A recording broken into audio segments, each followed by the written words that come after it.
নমস্কার বন্ধুরা, আপনাদের রূপালিস কিচেনে স্বাগতম। আপনারা নিশ্চয়ই সকলে ভালো আছে।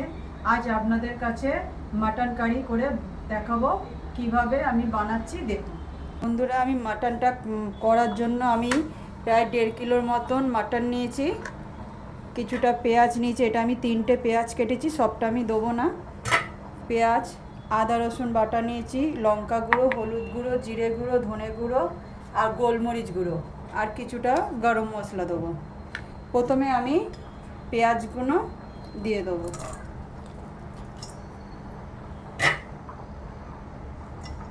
পেঁয়াজ দিয়ে দিলাম, আদা রসুন বাটা দিচ্ছি, প্রায় এটা 2 চামচের ওপরেই আছে। এবার এর মধ্যে আমি প্রথমে হলুদ গুঁড়ো দিচ্ছি,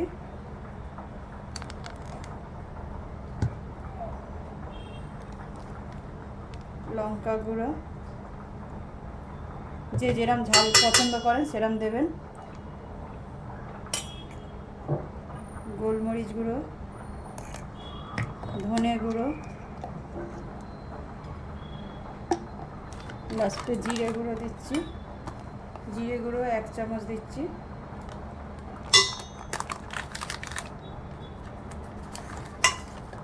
একটু গরম মশলা গুঁড়ো,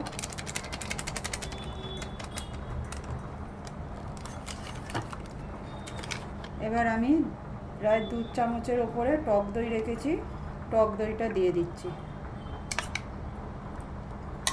3 চামচ দিচ্ছি। এবার এর মধ্যে আমি একটু নুন দেবো।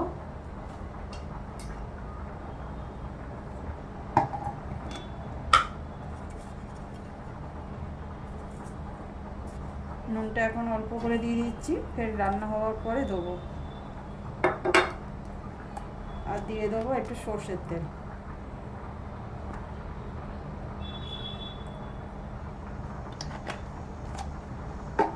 এবার এটা ভালো করে আমি হাতের সাহায্যে মাখিয়ে নেব।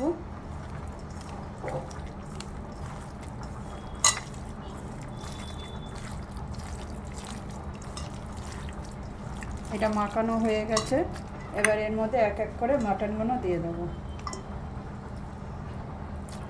মাটনটা হাতের সাহায্যে ভালো করে মশলাগুলোর সঙ্গে মাখিয়ে নেবেন। এরমভাবে পেঁয়াজ আর যে যা যা মশলা দিয়েছি সব ভালো করে আমি মাখিয়ে কমসে কম 1/2 ঘন্টা রেখে দেবো। এটা এই ভালো মাখা হয়ে গেছে। এবার এটা আমি 1/2 ঘন্টা ঢাকা দিয়ে রেখে দেবো। বন্ধুরা, 1/2 ঘন্টা হয়ে গেছে। আমি মাটনটা ম্যারিনেট করে রেখেছিলাম, সুন্দর ভালো করে মশলার সঙ্গে মিশে গেছে। আর এই দিকে আমি এই মাটন কারিটা করার জন্য আমি কিছুটা আলুও দিচ্ছি। আপনারা আলু ছাড়াও করতে পারেন। আমি এই আলু কটা আগে থেকে ভেজে রেখে দিয়েছিলাম লাল করে। এবারে দেখুন আমি কিভাবে করছি। আমি এই কড়ায় তেল গরম হয়ে গেছে। এবার আমি কিছুটা তেজপাতা দিচ্ছি, কাটা শুকনো লঙ্কা দিচ্ছি। এবারে এক এক করে সব দিকে দারচিনি দিচ্ছি, লং, কটা এলাচ, ছোটো এলাচ দিচ্ছি, আর কটা গোলমরিচ গোটা দিয়ে ভালো করে নেড়ে চেড়ে নেব। এইবারে আমি কিছুটা রসুন থেতো করে রেখেছিলাম, এবার এই রসুন কটা দিয়ে দেবো।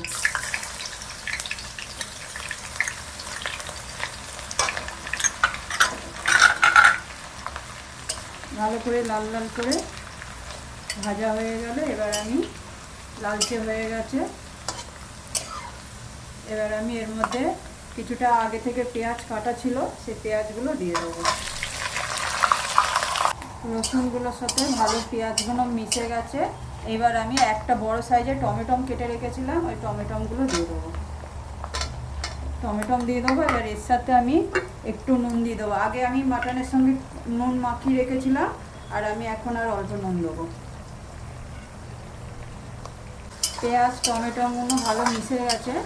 এবার আমি যে ম্যারিনেট করে রেখেছি যে মাংসটা, এবার এই মাটনটা আমি সব দিয়ে দেবো।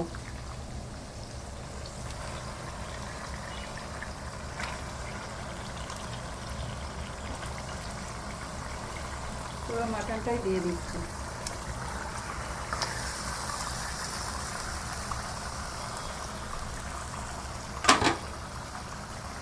এবার মাটনটা ভালো করে কষে নেব। পেঁয়াজ এবং মশলাগুলো দিয়ে ভালো কষে নিয়েছি মাংসটা। এবার এটা যে আমি আগে যে মাটন মাখানো ছিল তার মশলার জলটা আমি কড়ার মধ্যে দিয়ে দেবো। প্রায় কমপ্লিট হয়ে গেছে। আমি কষতে কষতে আমি কিছুটা আলু যে আমি ভেজে রেখেছিলাম আগে থেকে আমি দিয়ে দিয়েছিলাম। এবার মাটন ফ্রাইটা পুরো হয়ে গেছে। এবার আমি নামাবার সময় আমি কটা কাঁচা লঙ্কা দিয়ে দিচ্ছি।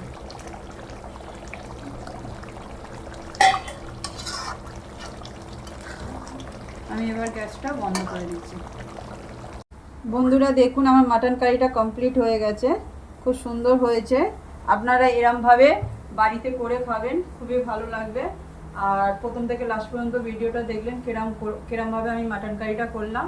আপনারা এরমভাবে বাড়িতে ট্রাই করবেন। নমস্কার।